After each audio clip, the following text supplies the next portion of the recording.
Aujourd'hui, je vais vous montrer comment faire une bonne planche, comment vraiment aller chercher le gainage complet. Souvent dans ma pratique, je vois toutes sortes de positions de planche où est-ce qu'on va chercher d'autres muscles, mais pas le gainage complet. Donc, j'ai quelques points techniques que je vais vous montrer ici, des points de base pour que vous ayez chercher les abdominaux correctement. Point numéro 1, qu'on corrige souvent en étant kinésiologue, je vais faire la planche sur les genoux parce que j'ai peur de ne pas être capable de parler en même temps. On va rester sur les genoux ici. Ce qu'on voit souvent, c'est on se place bien au début, puis là, on recule les fesses au fur et à mesure. C'est bien certain, le corps s'en vient fatigué, on veut mettre la charge sur les épaules. Mais là, on travaille beaucoup plus les épaules en ce moment que la ceinture abdominale. On veut toujours avoir les épaules au-dessus des mains. Ça arrive aussi qu'on vient placer les mains trop loin. Là, je ne peux plus m'avancer. Reculer les mains directement en dessous des épaules. Point numéro 1, c'était ça. Point numéro 2, ce qu'on voit souvent, ça va être quelque chose qui se passe au niveau de l'engagement des épaules. De ce côté ici, je vais vous montrer la profondeur que mon thorax peut avoir quand je suis dans la planche. Si je n'engage pas ma chaîne scapulaire, je peux complètement être pendue à côté sur mes bras comme ça. Mes pectoraux ne travaillent pas. Je veux pousser mes omoplates par en avant, pas pour avoir un dos super rond, mais pour séparer mes omoplates, pour engager mon dos.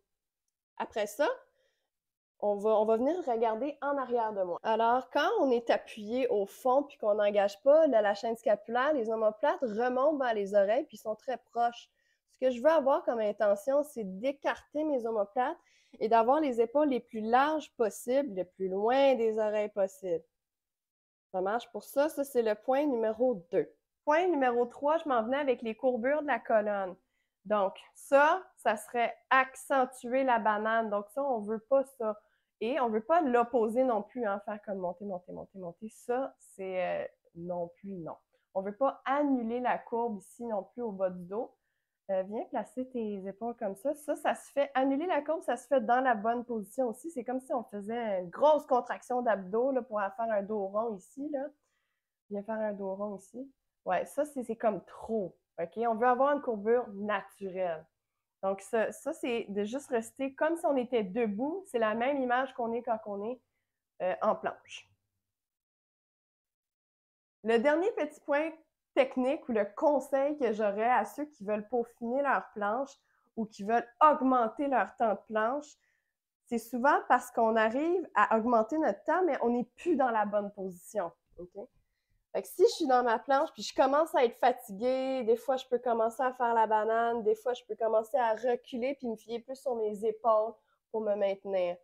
Moi, mon truc, c'est tire le plancher vers tes pieds. OK? Donc, c'est là, imaginez que le plancher est en face de moi. Je suis en planche, je veux tirer. Donc, je veux tirer le tapis vers le bas. Ça va venir tout engager la chaîne devant, gainage abdominaux, pectoraux, grand dorsal, toute l'équipe. OK? Donc, l'intention, on la verra pas, mais c'est tout dans la contraction. Donc, si je ne tire pas, là, j'engage, gage, shake. Là, je relâche. Je me laisse aller. Je contracte, je relâche. OK? Donc, sur ce, je vous dis bonne planche. À la prochaine vidéo!